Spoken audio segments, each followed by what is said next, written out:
Welcome back to Focus on South Texas. For over 2 years, Fox SA has covered stories about dangerous dogs and their owners in San Antonio and the surrounding areas. But one way local government is addressing this issue is with a multi-layered approach. And here to tell us more is Brandon Hollenbeck with the Bexar County Animal Facility Behavioral Health Division Director, Leticia Dominguez, and Jennifer Luna, the Public Information Officer for the Public Health Department. Welcome to the show, everyone. Thank you so much for joining us. Well, tell us who our canine ambassadors are that we have with us. Here we got Mikey. He's a 5-month-old Chihuahua, neutered, very sweet, loving boy, looking for his forever home. I love that. And this little cuddle bug over here? Bon Jovi, and he was taking a nap.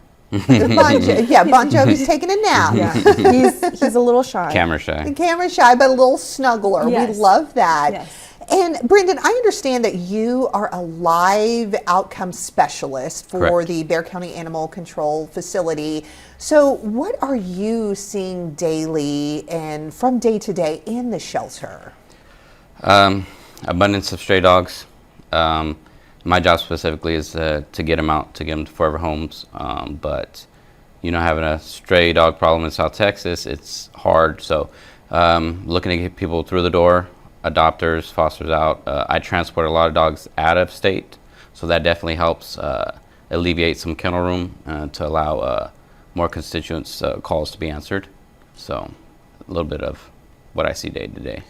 And Jennifer, tell us about the public health approach to addressing strays and dangerous dogs, because this really is a multi-pronged approach here, right? Yes, so we're now trying to take care of the pet owner as well as the pets.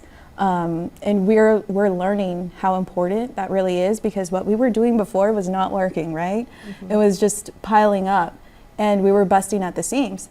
And now we're realizing, hey, there's another layer that we're not addressing, and that's where Leticia is coming in, because she's a amazing clinician, and so she's able to address the issues that some of the pet owners are facing. Yeah, Leticia, if you can tell us a little bit about that, and what is the Public Health Department doing to help the pet owners? Sure. So we are expanding our approach, as Jennifer mentioned.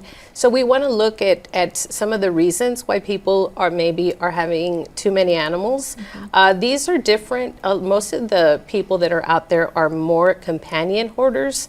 They are not breeders. They're people who really have the best intentions to care for dogs. They love dogs, but sometimes they get overwhelmed, and so they just feel like there's nobody who understands them. So on our approach, we want to talk to them. We want to see and educate and let them know some of the reasons why they are really not safe in that environment. So a lot of times they're uncared for, a lot of times that they're in very small quarters. So we want to make sure education, but also supporting the homeowner and what they need. Absolutely. And Jennifer, what are some of the issues that pet owners are facing out there? So we just had a owner surrender at Robert Jared, and in that situation, Leticia. Yes. So in that situation, again, this was a person who had a large amount of dogs, loves these pets, and I totally want to know that she is allowed to have pets, but let's have them in a safe environment. Let's make sure they're vaccinated, that they're sterilized. So a lot of that is just the communication. What can we do for you to balance that out?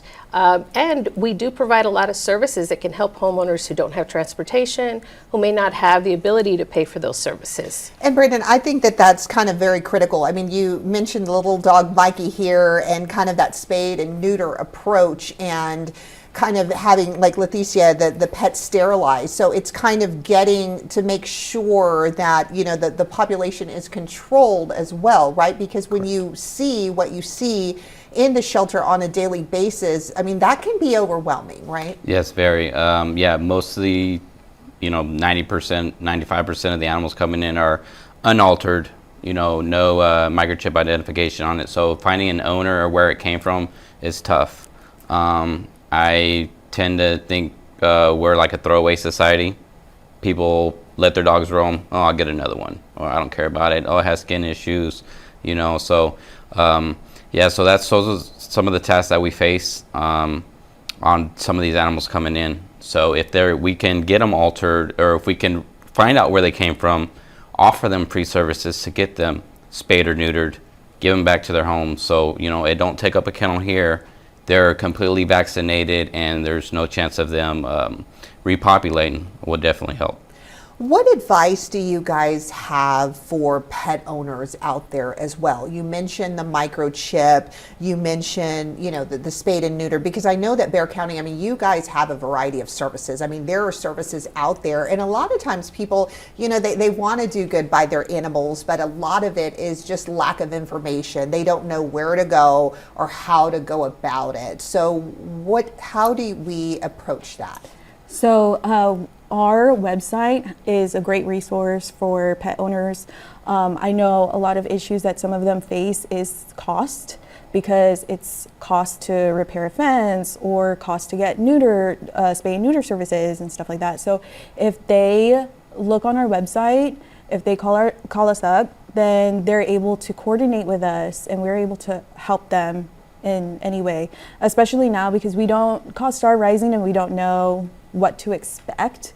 So we can plan things with them. And even if people are feeling overwhelmed because they're facing whatever challenges, whatever personal issues they have, they can call the number, and we can help support them. Right, and I think at the end of the day, I mean, it's all about doing that compassionate approach. I mean, Leticia, you have kind of worked directly with those pet owners, and it's kind of giving that compassionate approach in order to lead to a solution, right? Correct. This didn't happen overnight, as Jennifer said, and a lot of this is really just knowing that they really care for these animals. They're like their children. And so our objective is not to take ownership of any dogs. We want to make sure that they are safe, that the public is safe. That is our main priority, and that the homeowners feel good about taking care of their pets. And so we really want to support them. And there's always a lot of issues that happen that lead to that. And so we also want to talk about maybe some of the traumas that have happened in their life, to see what has happened and how can we help you overcome that.